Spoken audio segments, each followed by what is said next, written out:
Hello and welcome to today's episode of Juicing the Numbers, your statistics in sports podcast. I'm one of your hosts, Joshua Tracy. I am one of your hosts, Corwin Heller. And welcome to the show. It is the Monday edition of the show. We're recording this on Sunday, October 17th. I'm looking at the date and still had to take that long to figure out how to translate those numbers and dashes. It's about 1 o'clock here on the East Coast. So the NFL games for the week have not yet started, but my Jets are on a bye week, so they can't hurt me today. They have started. Oh, I guess. London. Yeah, the London game. Do you get the London game? I'm streaming it. Because I was going to say, the only option I really have is to stream it because, in interesting ways, because like last week when the Jets were on the London game, I got it because it was locally broadcast. So like my NBC app just had it because I don't have cable. I only have the apps. And they said that the Jets game was streaming on NFL Network, but when you go try to play on NFL Network, it's blacked out in my area. And I don't actually have NFL Network. It was just like I was just trying to watch the Jets, and I tried watching whatever Jacksonville, right? That's today. Mm-hmm.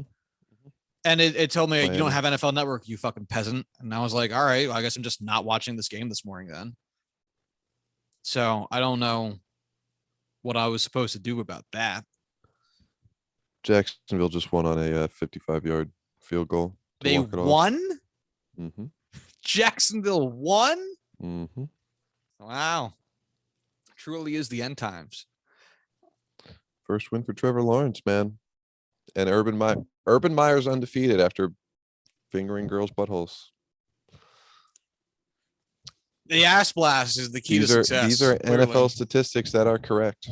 One of the things I like about the NFL app is that underneath all the scores, when you look at the scores, it gives you little fun facts about like the game or the last time X had been done since whatever.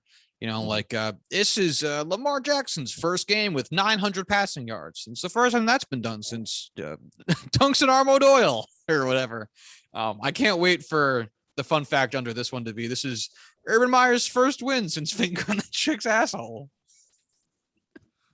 Oh my God. Please just have that be just like a statistic that is currently tracked anywhere. Or like NFL head coach win percent following sex scandal, 750. God, he is the worst. He is. So when you're celebrating after the win, all of you NFL fans. Oh God, gross. He like goes in for the handshake and you're just like, all right, let's bump elbows. Give me that pandemic handshake there, bud.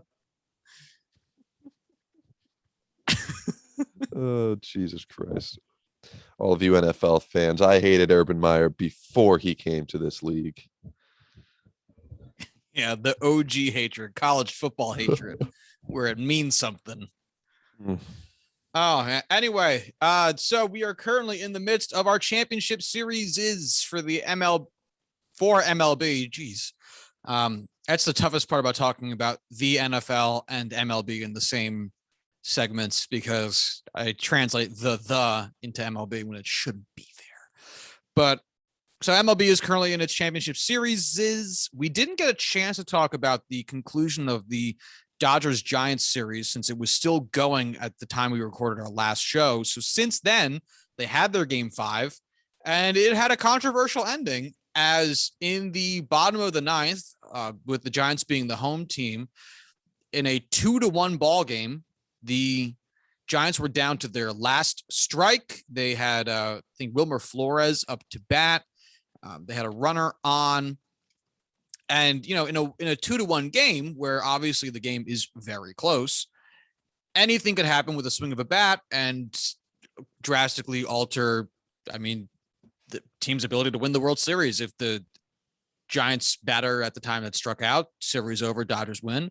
If on the next pitch, Wilmer Flores rocks one into dead center, Giants are going to the World Series. Like, it really comes down to that binary and that immediate in the consequences tree of a difference in outcome. And Wilmer Flores, or Max Scherzer, I should say, who's closing the game for the Dodgers out of the bullpen, comes in, dishes one out to Flores, low and away. Flores checks his swing. Will Smith appeals down to the first base umpire, who calls him out, saying that he swung on the pitch. And in replay, boy, oh boy, does it just not look like that. And I guess first and foremost, we'll talk about the swing before anything else. That's not a swing, right? No, it is not. It's just not. Like not even close. No. Like, it's one of those calls where I don't think I've seen a single person even attempt to argue that it was in fact a swing. I just don't know how you kind of look at that and view that as being I don't know. That's what it comes down to. I have no idea how you make that call. And, we can sit here and squabble over any number of check swings from any random baseball game, and you can probably get a couple different varieties of answers depending on it, because the check swing is a very subjective thing. Like calling regular balls and strikes obviously offers a little bit of subjectivity based on what an umpire thinks the zone is versus should be, or pitch or catcher framing, what got called in the previous pitch, if there's a makeup pitch. Like there's a little bit of wiggle room, but for the most part, it's pretty set, at least when what it should be. The check swing, I think if you ask 5 major leaguers what a check swing is and how they can identify it, you might very well get 5 different answers. You're probably getting at least 3. Absolutely. And yet, it seems as though there's a consensus that this was not that. No, it really just was not close. Hey, all it did was end the season. Yeah, no big deal. They can make it up next week. As how do you define what is the check swing for you?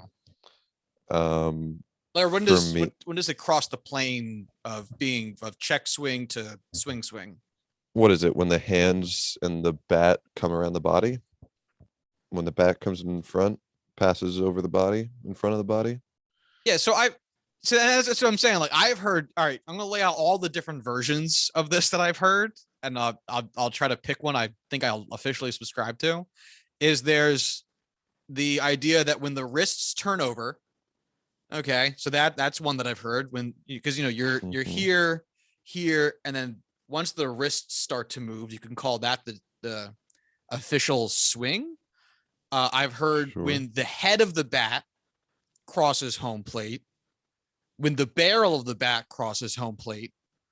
I think those are it. I think those are the main 3 that I've heard. But like, one of the core concepts being crossing home plate, because I think it'd be pretty tough for you to turn your wrist over without that bat crossing over home.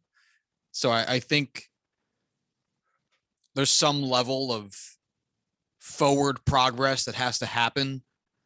And I think that just the line is where we decide too forward to have held back is where like the fight is. But the problem with the Wilmer Flores one is the bat never moved more than like 18 inches from his shoulder, Right.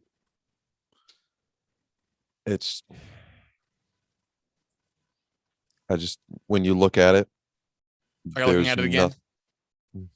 Kind of. There's nothing there that looks like he comes around. He just doesn't. Doesn't.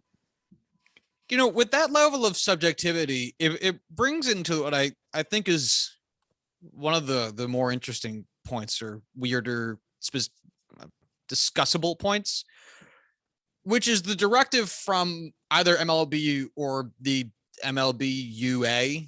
I don't know who really dictates how to umpire or what they want. I know the NFL sends down to the refs, like, now we're calling more tauntings, now we're calling less tauntings, whatever. I assume it works the same in MLB. I don't really know. But I would have to imagine that after this, there should be, if I was emperor of MLB, a dictum that is passed down that says if the call is subjective and one way ends the fucking game and one way doesn't, lean towards the one that doesn't. Like, if you have to make a mistake, have the mistake be on the side of fewer consequence. Because it's the same, maybe not like the same, but it was reminding me a little bit of the Armando Galarraga non-perfect game, where the ump called whatever his name was safe at first for the 27th out of the perfect game. In what was a bang play, and the ump later said that he was wrong and he was out the whole time. And Miguel Cabrera was sitting there like, what the fuck is wrong with you? Like, that mistake, and I think we all said it at the time, and we've all said it since when we've talked about perfect games. Like, if you have to fuck up, like, wouldn't you rather fuck up and have the result be a perfect game than fuck up and have the result be one out away from a perfect game where everyone's going to say you might have been wrong the whole time and you doubt that for the rest of your entire fucking life? Right, where the option is, okay, he threw 26 perfect outs and kind of was given a gimme on the last one, versus the man threw 27 perfect outs and was stolen from being a part of history. Those are different levels of asterisks. Oh, yeah. And the consequence on the downside for the Wilmer Flores at bat is so much less. Because if we go back to the Armando Galarraga one, it's like, on one hand, perfect game. On the other hand, barely not a perfect game. Those are two really big sides to this. Yeah, absolutely. If we look at the Wilmer Flores at bat, one side is a strikeout that ends the Giants season. And on the other hand is ball one. Yeah. It's not like it's bases loaded, full count. A ball brings in the tying run. It's literally strike three to end the Giants season, or ball one of the at bat. Those were the two sides. And this man said, fuck your season, you're out. It's ball one.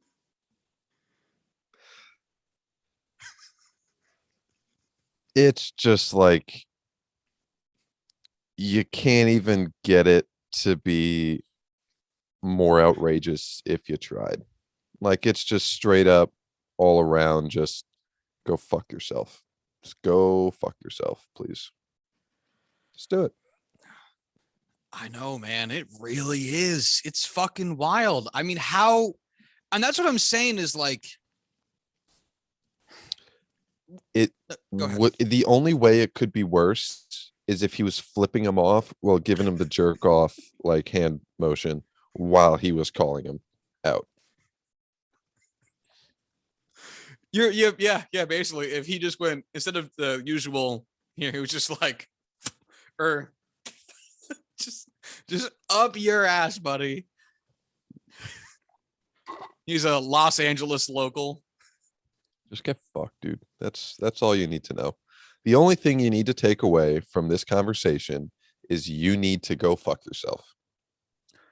And it just doesn't even feel like I don't understand how you get here with this. You know what I mean?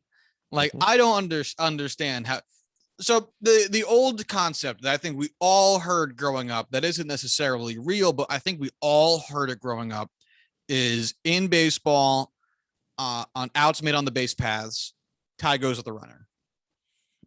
I think we've all heard that growing up, whether it's true or you really like played like that, whatever. I think we've all heard it. Yeah. And as best as I can surmise, the reason that would be the case is if you have to make a mistake, or you're not absolutely certain what happened, and that lack of absolute certainty is the essence of why we call that a tie, go with the less costly version.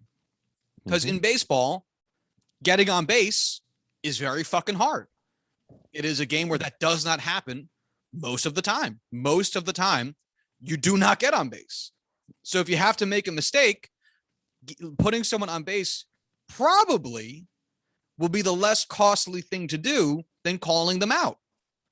Because the next person's on base percent, if they're good, might be like 350. And guess what? Out of 100, that's not a lot. It's really good for baseball. It's less than 50% of the time. So if we had to guess about which one's going to be more costly, calling somebody out when getting on base is very hard is more costly than letting them be on base, where getting outs is easier than getting on.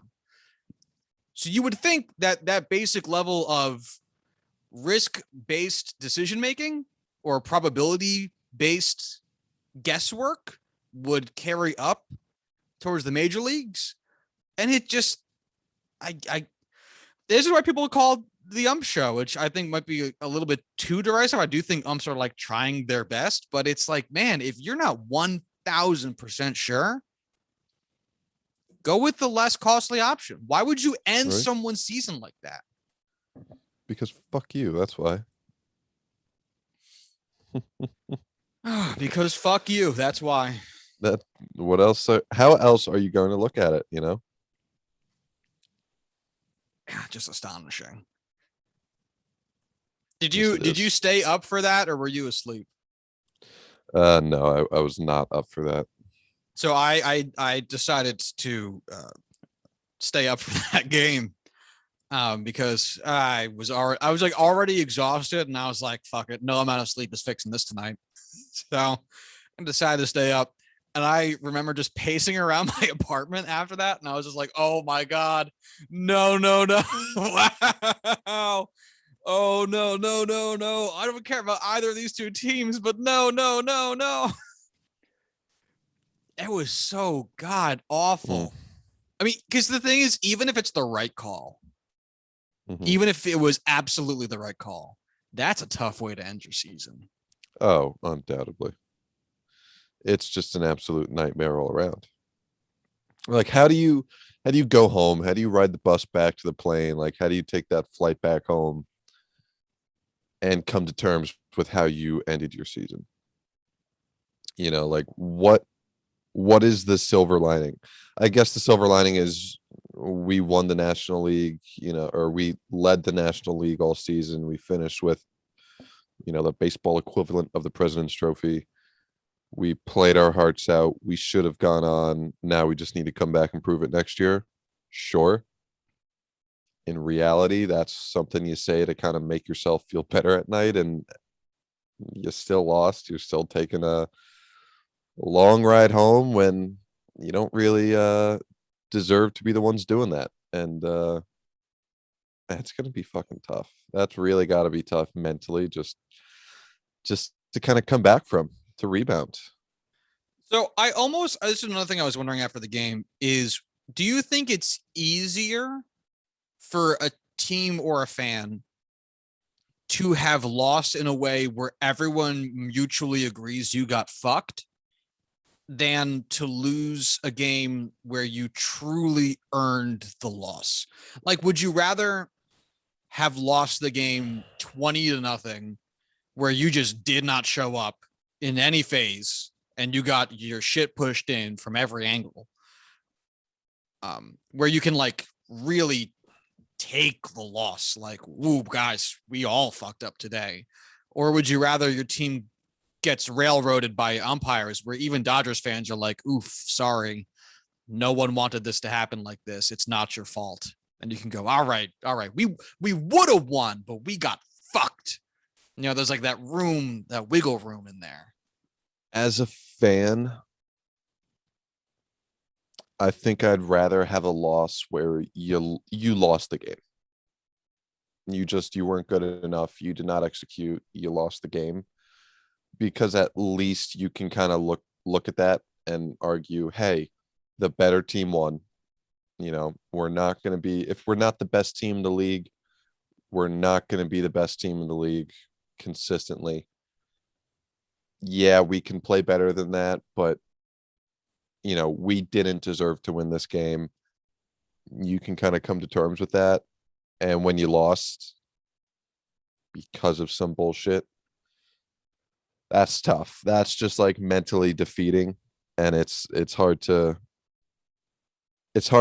you look back and it's like, wow, we could have had such an incredible season if it wasn't for this one call, if it wasn't for that one penalty, if the refs didn't fuck us. And it's like it eats away at you more than saying, hey, we had a great season, but the best team still won.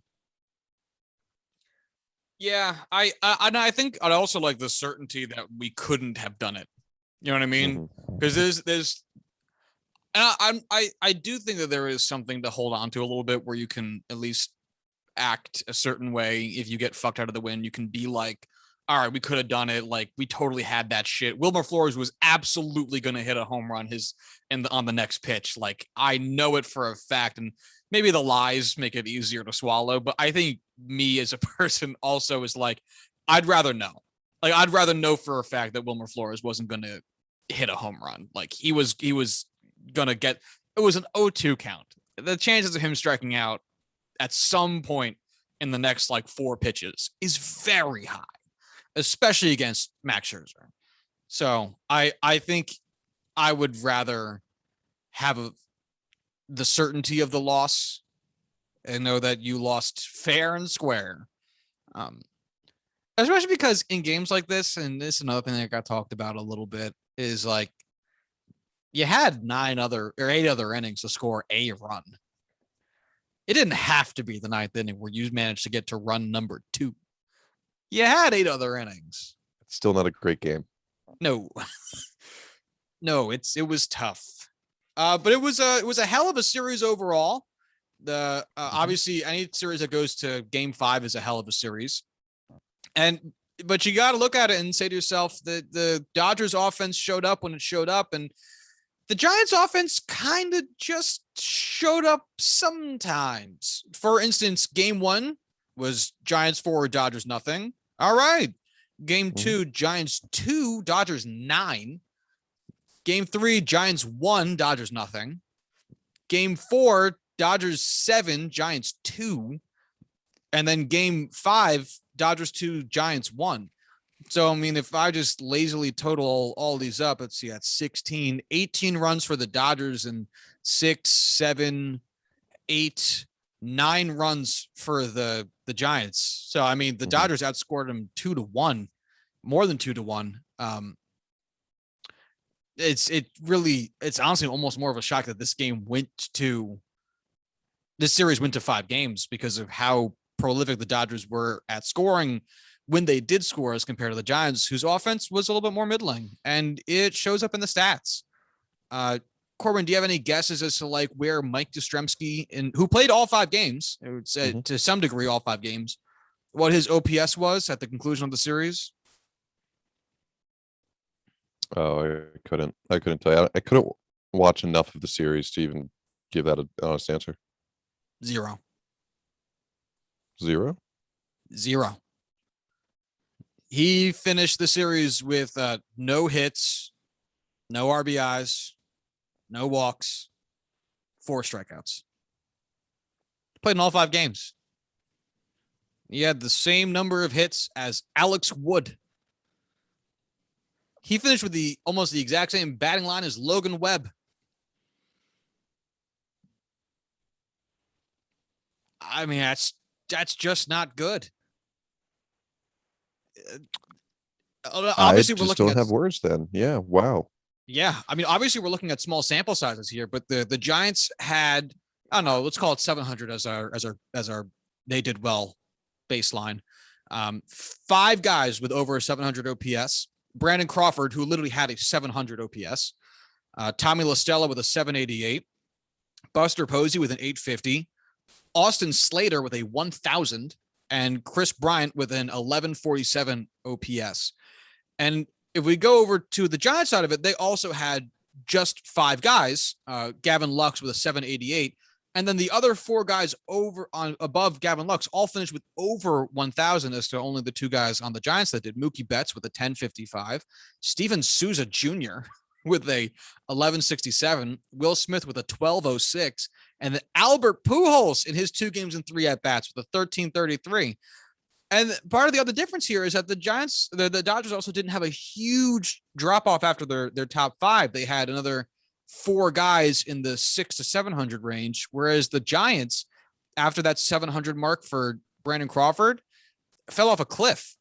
I mean, the Dodgers had what I say, four guys with above a 600 OPS, and the Dodgers, God damn it, sorry, the Giants had five guys that finished with over a 0.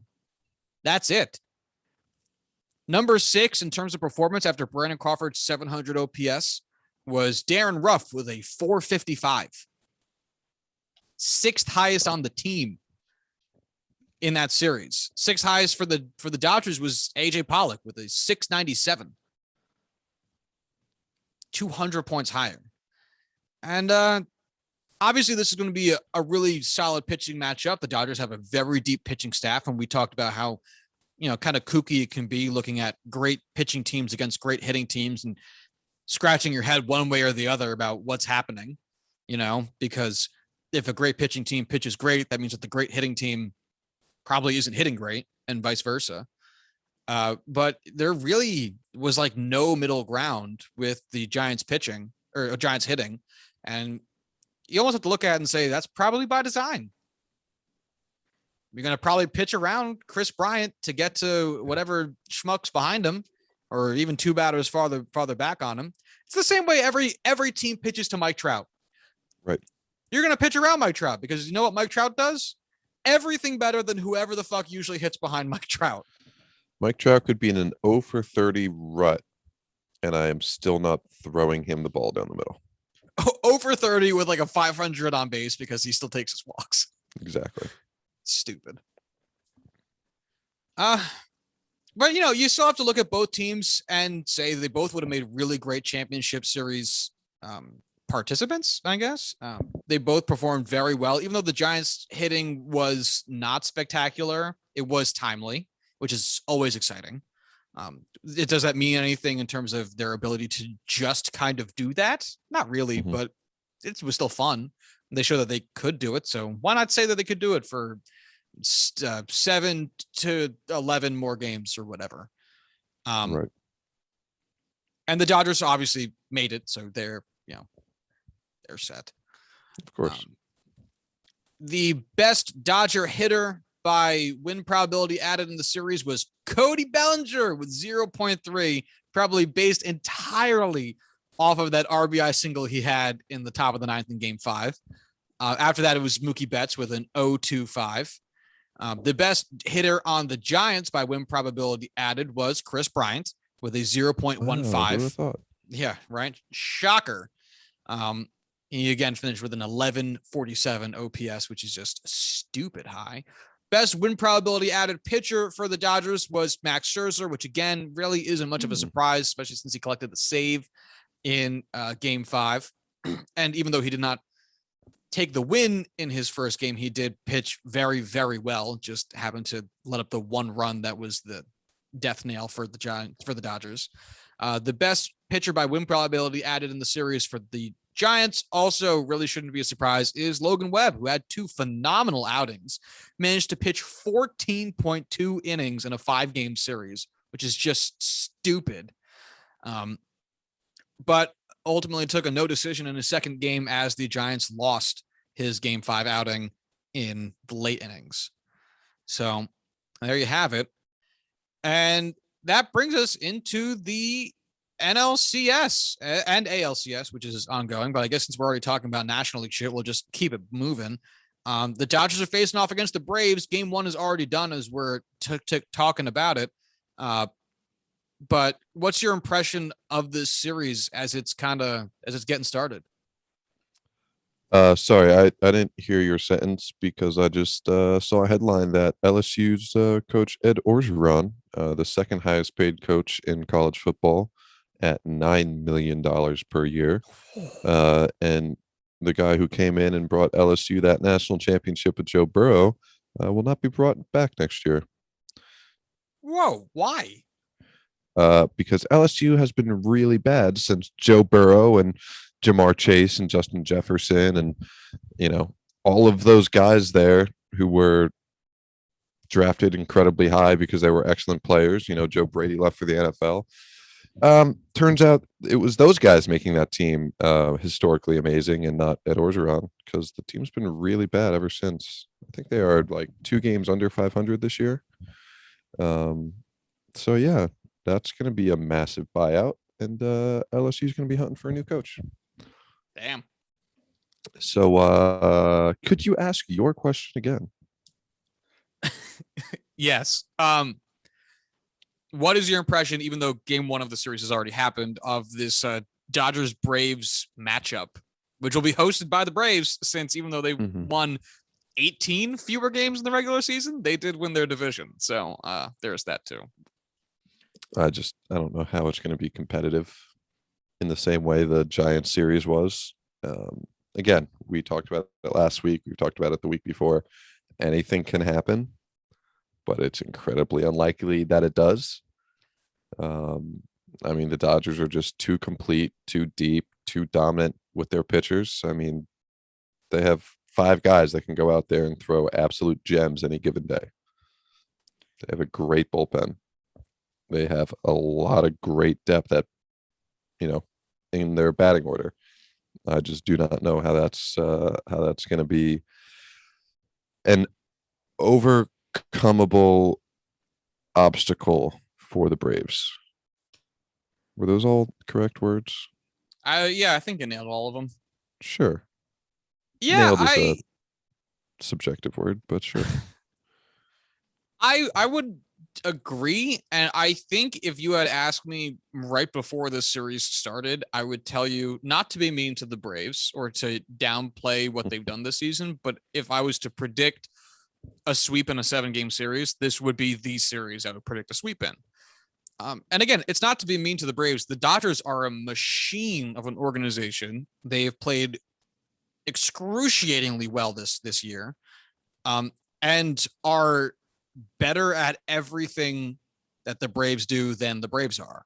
And so it wouldn't really be a stretch for me to say, if there was going to be a lopsided matchup, which showed over the course of a full 162 game season, as the Dodgers finished with 18 more wins than the Braves did in a significantly harder division than the Braves division. This would be, if you were to predict a sweep, this would have to be the series you would do it. And then, of course, the Braves say, fuck you, and win the first game on some bullshit, which is just darling. If we look at their regular season performance, the Dodgers finished 7th in WRC plus with a team 106. The Braves finished 13th with a 98. So placement wise, not horribly far off, but 8 points of team WRC plus is almost certain to show up at some point during the course of this series.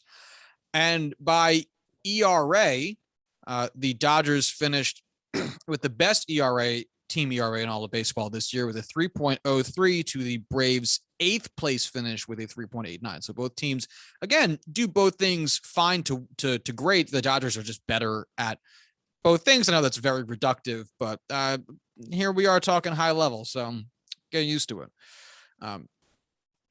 But man, it is hard to see. And that's part of what's made the Braves run so far so much fun, is that they've overcome seemingly everything that they would have needed to get to where they are. Ronald Acuna Jr. is down with a season-ending injury. Oh, well, I guess Jock Peterson will just become the best hitting outfielder of all time or whatever.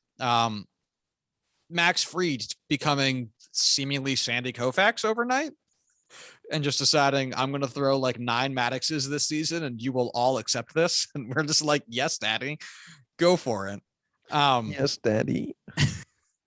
His curveball is stupid. I love it so much. God, his curveball is just disgusting. I love it. And so the fact that they got past the Brewers and their ridiculously good front end and back end pitching is already so admirable. And they did it without scoring a ton of runs because the Braves pitching staff showed up in kind. And could they do it again? fuck, it is a much harder road since the Brewers don't hit well and the Dodgers really, really do. Actually, hold on. The Dodgers scored 2 runs in their game 1 loss.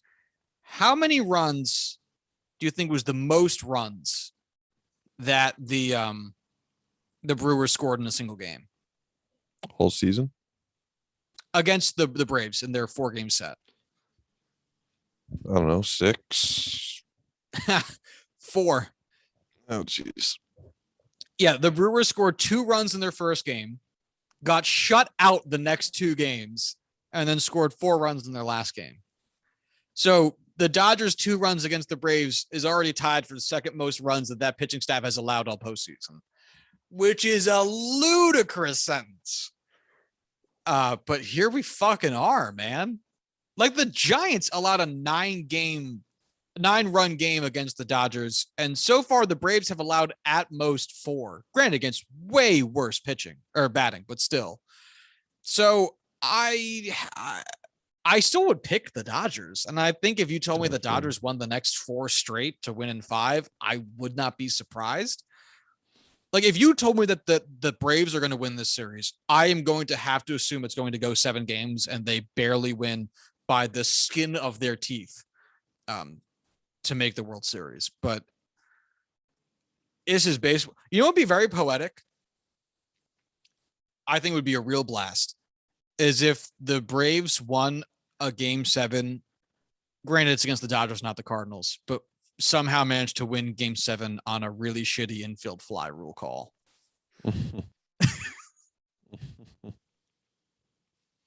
Like it's bases loaded, 1 out, Braves up by 1, pop up. I don't know. I guess they couldn't win on that call, but it would be pretty devastating to have that infield fly kind of fuck you out of a run. Trying to think of how it would be worse, but infield fly is just so subjective and can How be would just it be so worse? wrong. I don't know. I'm really trying.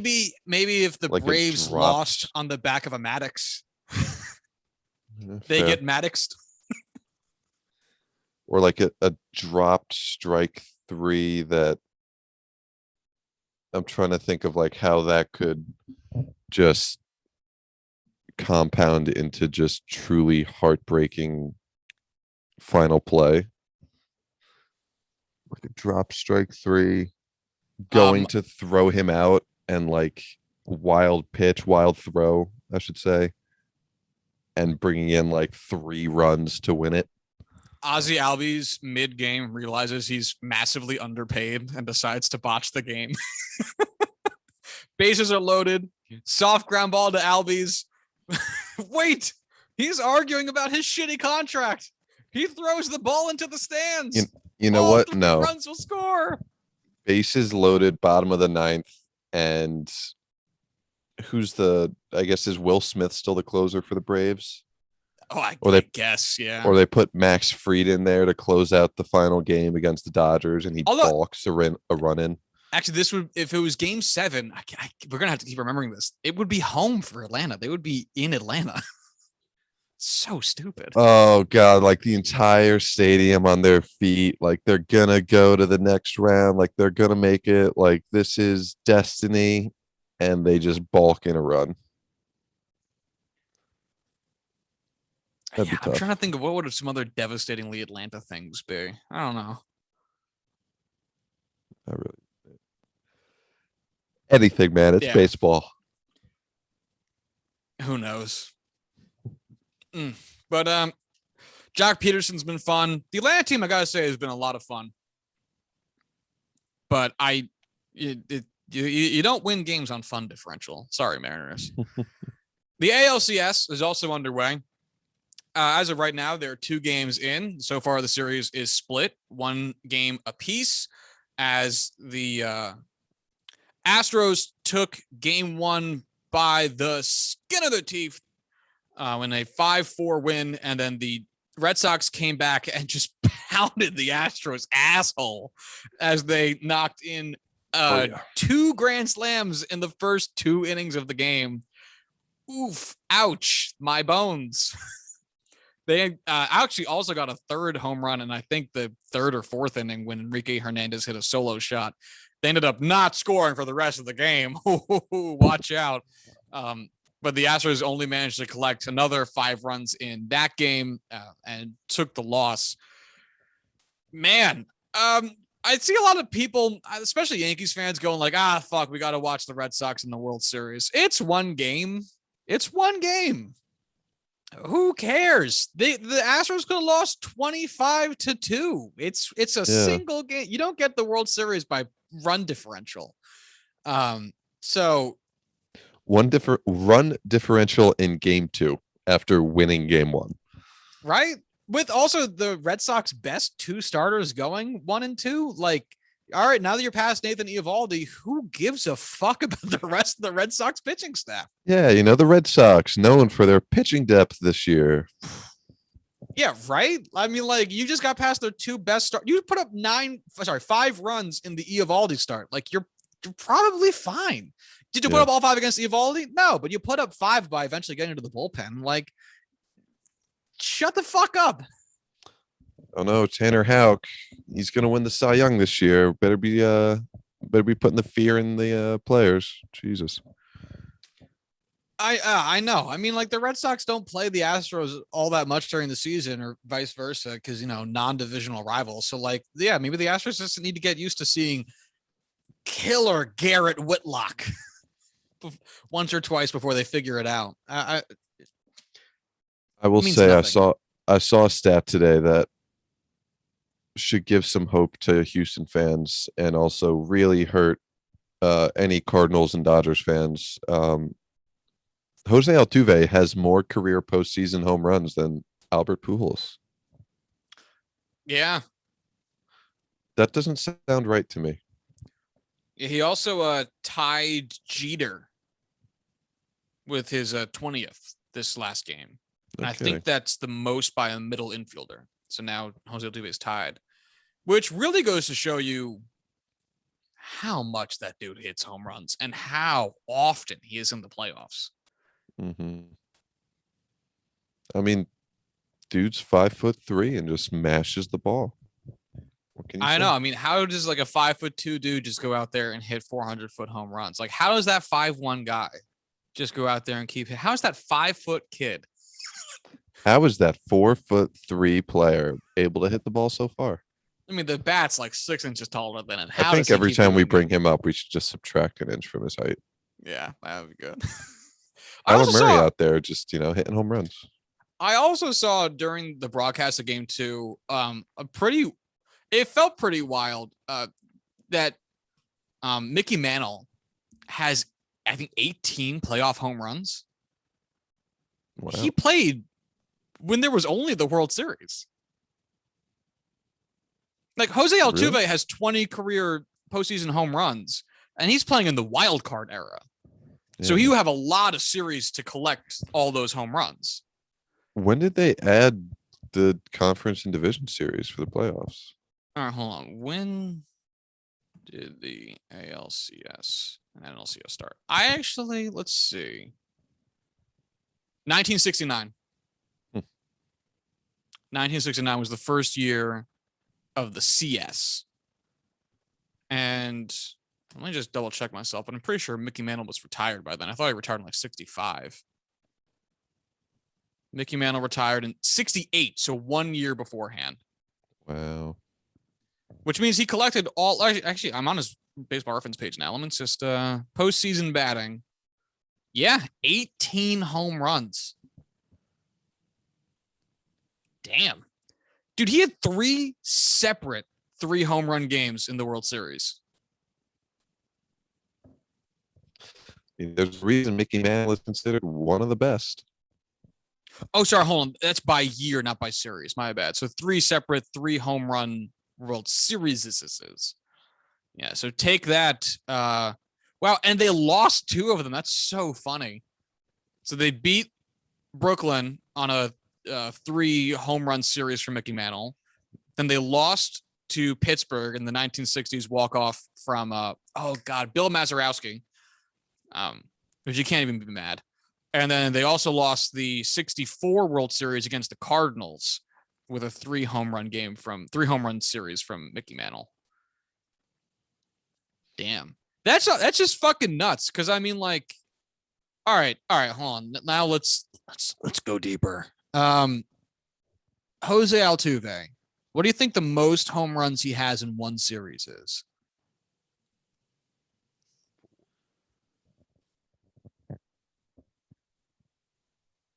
Corwin? I said 4. Oh, sorry. 3. Also 3. He has done it 3 times in the ALDS in 2017, in the ALDS in 2019, and in the ALCS in 2020. 3 series which didn't exist in Mickey Mantle's time. That's fucking awesome, though. Dude's just a postseason hitter. Yeah. Hey, man, some guys are just clutch. They just have that clutch gene in them. In 69 games in the postseason, Jose Altuve's OPS is 945. Is that good? It's 120 points higher than his regular season OPS. So, yes, that's very fucking good. Okay, I think that's good. Yeah, that's pretty good. Pretty good. Yeah, it'll be interesting to see how the Red Sox and Astros fare once they actually get into Fenway, which is a bandbox, and it'll be very interesting to see how Astros hitters make use of both the pesky pole and the Green Monster, 2 of the stupidest things in sports. That's right, Red Sox. Fuck your shitty stadium. Eat my balls. Do you think they'll ever tear down and build a new stadium in Boston? See, the problem is at some point they're going to have to. And I don't say that as like a fuck your stadium, like I just said, or as like an angry Yankees fan. Like at some point, the infrastructure is just going to fail. At some point, it's going to become too risky to have it remain open due to the crumbling nature of materials. And eventually Red Sox fans are going to have to accept that. It's one of those things that I'm sure it doesn't feel like it's going to happen in your lifetime, but it's probably going to happen in your life. Like global warming. Like this is essentially what boomers did to us forever. They were like, yeah, maybe the earth is warming, but we don't have to worry about that shit. Yes, you do. Yes, you do. Same thing with Fenway. At some point, a girder is just going to collapse and kill 1,000 people in that stadium because the seats are so small. They're all crammed into one section. And people are going to be like, I can't believe this is happening. Who'd have thunk that a 130-year-old stadium would eventually fail? Like everybody thought that. That is a very painfully apt analogy. Everything hurts. I'm going to die. Yeah. Why is it so hot in October? Yeah, it was like 78 yesterday. Dude, it was 80 where I was. We were walking uphill to collect apples. I felt like a fool. Or wore pants golfing and had to change between going to the range and going to tee off. I had to change because I was already sweating. I was wearing a flannel. Ugh. Yeah, it was bad. It was bad. Oh, life is pain. Yes.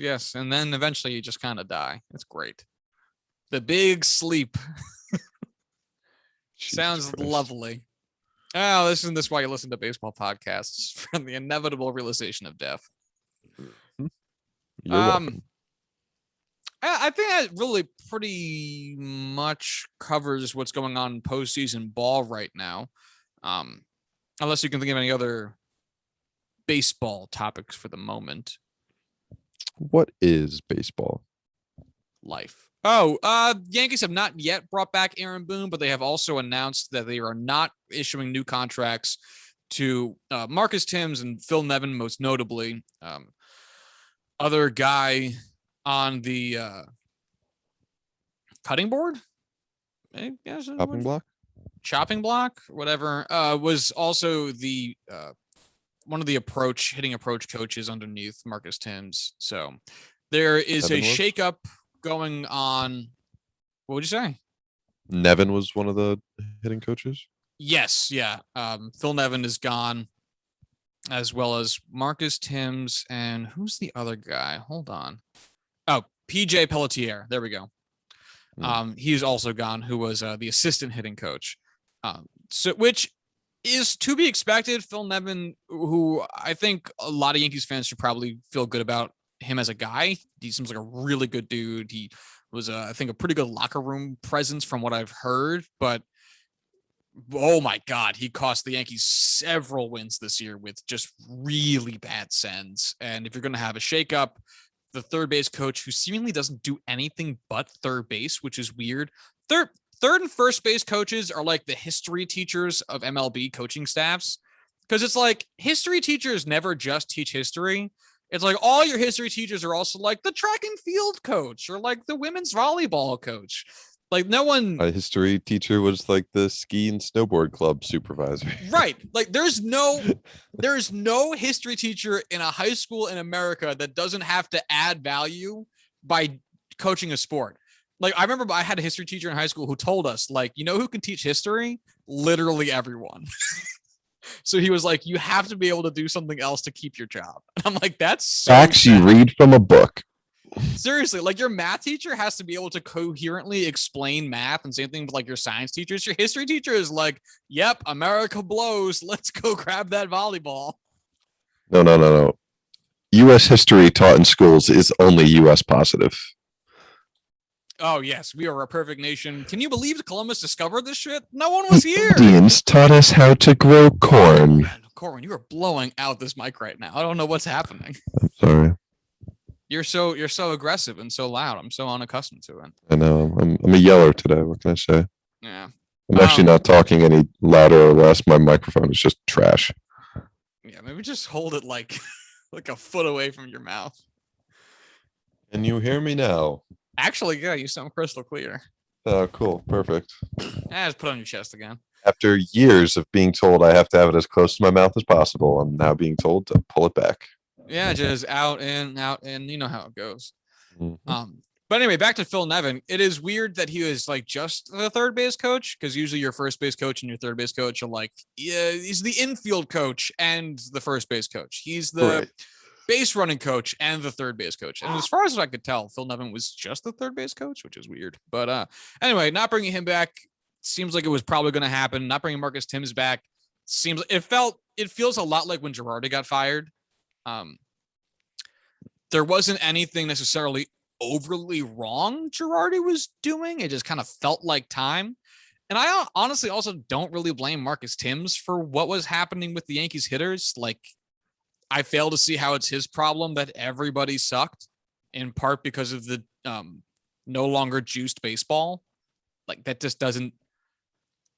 Maybe he wasn't helping as much as he should have been helping, but I would be hard pressed to blame him for the abject failures of like 15 different ball players. It seems like someone there should have been able to overcome that. That's just weird. Correct. Yeah. But, time to go when it's time to go. It is odd that they haven't announced an Aaron Boone new contract or a move on from Aaron Boone. I think that's weird. Well, when you have 30 guys trying to make that decision, it takes a while to come to a consensus. And they do have to do it like jurors. Secret A ballots. rural juror. Rural juror. Yeah, I just want them to make a decision. I just want to know how I'm supposed to feel. And I can't know that with this lack of certainty. Tell me how to feel. I saw that one of the potential new managers for, I think it was San Diego, was Bruce Bochy. And I fell out of my chair. Like, he retired. He is very old. His head is gigantic. Why would he want to keep doing this? His head is gigantic. His head is stupid big. I don't know. I don't know who the Padres coach is going to be. I've heard so many names. There's none that really strike me as that would be a game changer. One of the rumors I heard is that it's taking Boone a while, or taking the Yankees a while to talk to Boone, because Boone wants to talk to the Padres. Or the Padres want to talk to him, or vice versa. I don't think I'd be upset with Boone. I think I'd like Boone. That's fair. I don't know if, yeah, I mean, we've talked about him enough where it's there's been enough negative conversation to be oh, Aaron Boone will be what pushes us to the World Series. but at the same time, anything's better. I think he would be a massive improvement over Tingler, but we'll see. I think so too. I see the Padres as not being a manager away from winning necessarily as much as a pitching coach. Because like the offense largely for the Padres is there. It fell off a little bit. And I think Boone's a cool enough head.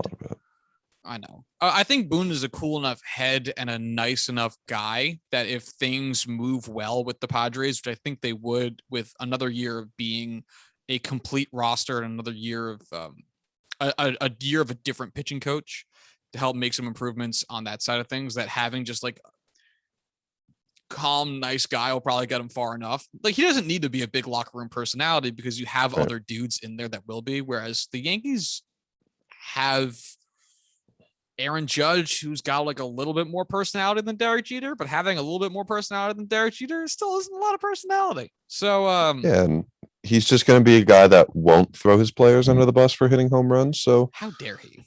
Yeah, exactly. No one hits a home run under Aaron Boone's regime. You will stop at third and take your triple like a man. If you were a triple away from the cycle, you have a home run, a double, and a single. And it was like, I don't know, let's say it's early in the game. Like, not like early. It wasn't a walk-off hit, I'll put it that way. Like, it's like the 8th inning. You hit a ball over the fence. Would you stop at third and just be like, I'm good? No. Triples don't get you paid. Cycles don't get you paid. Home runs get you paid. What if... All right, that's just stupid. What if you had an incentive in your contract for a cycle? What'd you do with that? Is this game like, well, yeah, I might. Like a cycle gets you $500K or some stupid shit. No one would do this, but let's assume you did. Yeah, if it was me and I know I'm not good at baseball, yeah, absolutely. Take that money and run. Honestly, even if I was good, just because I know that would be a hilarious thing to do. You know what I mean? Like that would just be, people would talk about your specific cycle forever. Yeah. I mean, as long as it's not a situation where it's like, I'm putting the game at risk by doing so, which could then put the season at risk. Like as long as it's not like a really, really serious situation. Yeah, sure. Yeah, sure. You're up 8-0 or some shit like that. Yeah. Oh, fucking stop at third. You couldn't pay me to run home at that point unless you gave me $500,000. Yeah. You're like slowly getting to third, just like slowly walking, trying to shout into the dugout to negotiate with the manager. Like, I'm stopping unless you give me $500,000 right now. So I know that there's been home runs that have counted as fewer bases, like famously Robin Ventura's grand single, because the game ended and he never progressed far enough. But if you just stop and the game was supposed to keep going, could they do anything? Or like, could you imagine it being a walk-off home run, but stopping at like touching third base and then running to the dugout so it doesn't fully count and you're technically hitting the cycle? So there was an era in baseball where if you hit a home run and it was a walk-off hit, they would only give you credit for the number of bases you needed. So like if you were down 5-3, right? And you had the bases loaded and you hit a home run. Well, you only need the guy on first to score. Like you don't need to score as the batter. You don't need the grand slam to win. You only need guy on third, second, and first to score. So they would count that as a triple. If you had an out to give, would the guy on first be like, run past me? Go ahead. You deserve it. Like you earned that. I just, I got walked. I got hit by a pitch. I got like a slap single that just kind of snuck past everybody. You deserve the home run. So, Go get there was him. an article a few years ago about how, like Babe Ruth's magic number of home runs is 714. And apparently this had happened to him once. He had hit a home run that got counted as a triple because they were tied, I think. And there was a guy on first and he hit a home run and the guy on first scored. And the old school rationale was once the winning run crosses the plate, the game's over. Right. You don't need the extra runner. So we're not going to bother counting it because the second that guy touches home, Game's over. And so there's actually apparently a 715th home run floating out there for Babe Ruth. But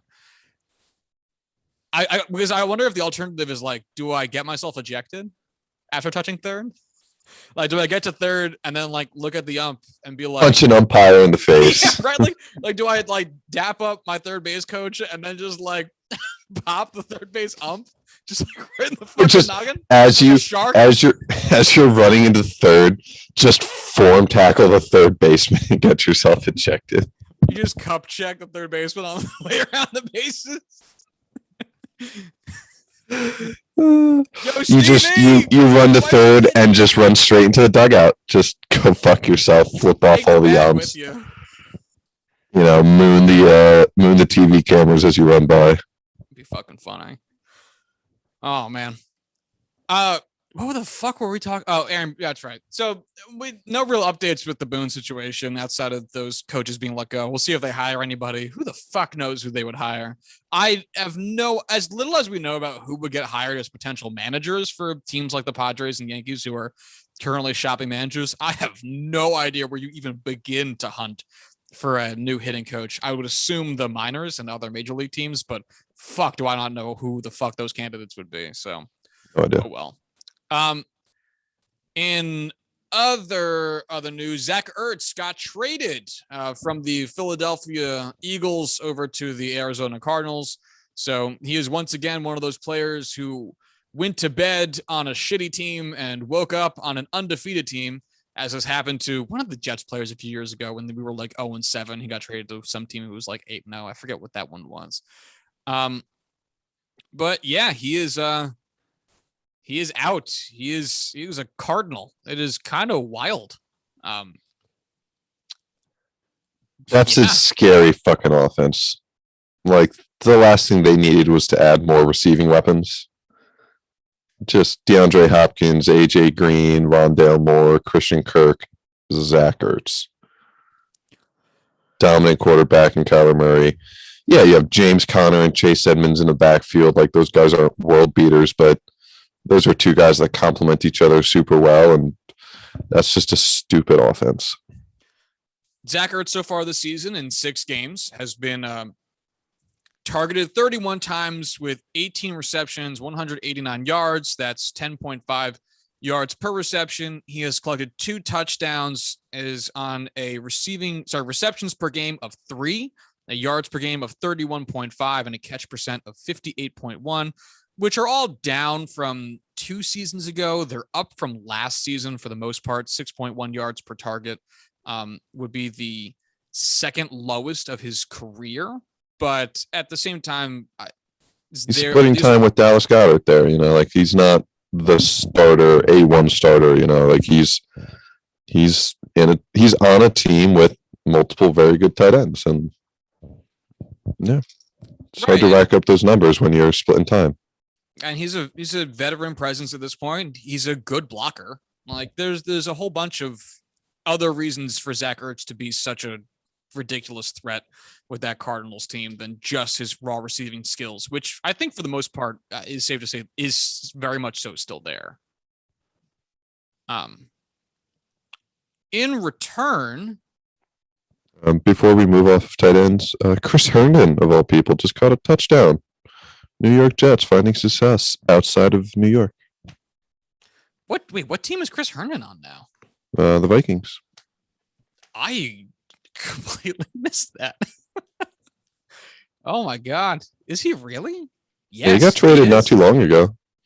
Wow, that was his first reception of the year then, because he had 2 targets and 0 receptions so far heading into this week. Mm-hmm. Wow, that's hey, hell of a first reception.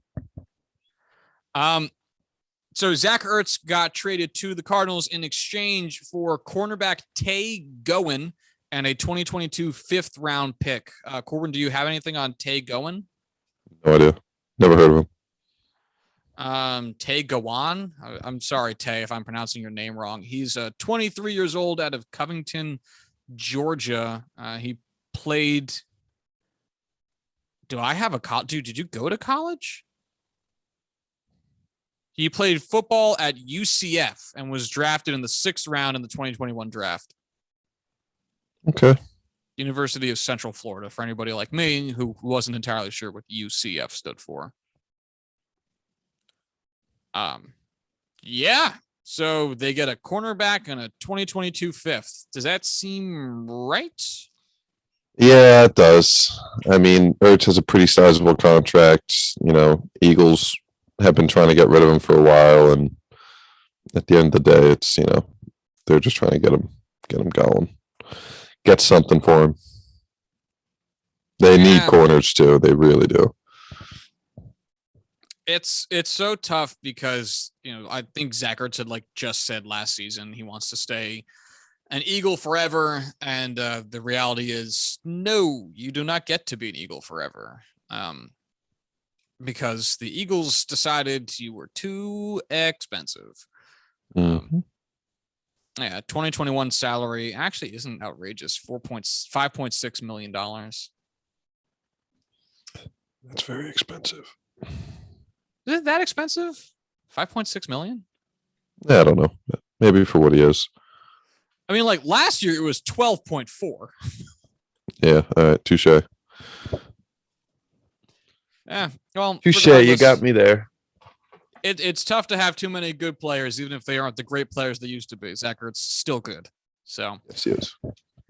That Cardinals team, man. That Cardinals team. What an offense, through and through. What a turnaround too. Jeez, they were a laughingstock a couple years ago. Now look at them. If only. I'd love to know what that feels like. No comment. All right. We got anything else before we get out of here? I don't have anything else. I think like everything else we've either brought up or discussed. All right, then we'll end up getting out of here. I will be around for our next episode, which would be, I guess, the Thursday episode.